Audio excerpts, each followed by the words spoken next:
Hello friends, Srimad Bhagavatam ఏకాదశ స్కందంలో భాగంగా ఉద్ధవ గీత గురించి తెలుసుకుందాం.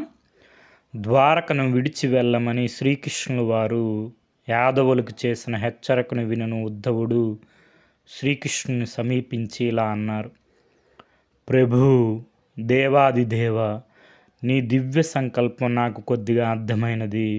ఋషి శాపం వలన జరగనున్న యాదవుకుల నిర్మూలనం తర్వాత నీవు నీ దివ్యధామానికి మరలుపో సంకల్పించుకున్నట్లున్నది. నా ఊహయే నిజమైతే నీ నుండి ఎడబాటును నేను సహించగలనా స్వామి? నన్ను కూడా నీతోనే తీసుకొని పోతే నేను నీ పాదసేవ చేసుకుంటూ ఉంటాను, అనుగ్రహించు అని కన్నీరు మున్నీరుగా ఏడుస్తున్న ఉద్ధవునితో శ్రీకృష్ణుల వారు ఇలా అన్నారు: ఉద్ధవా, నీ ఊహ సరైనదే. నా అవతార కార్యం సమాప్తమైనది.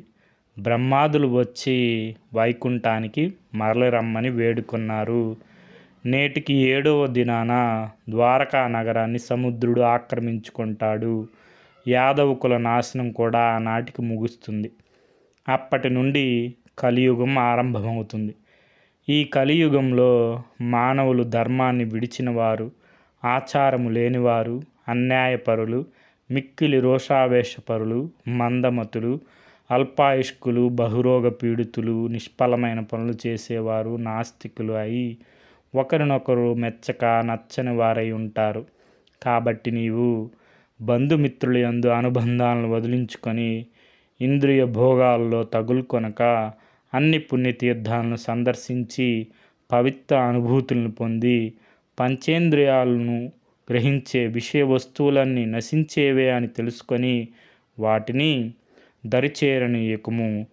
ఇంద్రియ మనోవికారాలను నిగ్రహించి ఈశానత్రయాన్ని వర్జించి మోదకేదాదుల యందు సమభావంతో మెలిగి ఈ జగమంతా పరమాత్మచే అధిష్ఠింపబడిందిగా తెలుసుకొని మాయ అతని వశమై ఉన్నదని తెలుసుకొని జ్ఞాన విజ్ఞాన యుక్తుడివై ఆత్మానుభవ సంతుష్టుడివై విశ్వమంతా నేనే అని ఎరిగి వర్తించాలి అని శ్రీకృష్ణుల వారు ఉద్ధవునికి బోధించారు.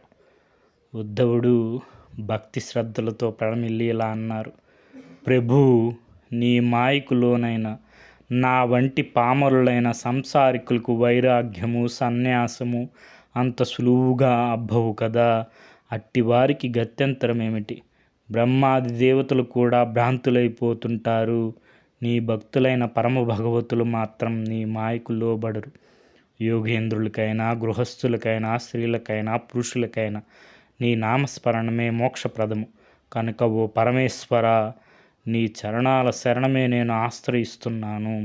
నాపై కృపతో నన్ను అనుగ్రహించుము అని ఉద్ధవుడు శ్రీకృష్ణుల వారిని వేడుకొనగా స్వామి కరుణతో ఇలా అన్నారు: ఉద్ధవా, ఆత్మకు ఆత్మయే గురువు. కుతర్కాలలో చోరక సన్మార్గవర్తిపై నా పరంధామానికి చేరగలవు. యోగులు నన్ను ఎల్లప్పుడూ పరమపురుషునిగా ధ్యానిస్తుంటారు. జీవ జంతువులలో మానవులు ఉత్తములు. మానవులలో నిరంతర ధ్యాననిష్ఠులైన యోగులు ఉత్తములు. సంశయగ్రస్తులు నన్ను తెలుసుకొనలేరు. నేను సత్వగుణము గలవారి చేత గ్రహింపబడగలను అని తెలుసుకొని తమ చిత్తమందు జీవాత్మను పరమాత్మతో నైక్యతపరచుకోగల వారు పరమయోగింద్రులు, పరమజ్ఞానులు అని చెప్పి శ్రీకృష్ణుల వారు ఉద్ధవునికి ఉపదేశించారు. ఇది మనకి శ్రీమద్భాగవతం ఏకాదశ స్కందంలోని ఉద్ధవ గీత. మూలము శ్రీమద్భాగవత సంగ్రహము, గీతా ప్రెస్ వారిది.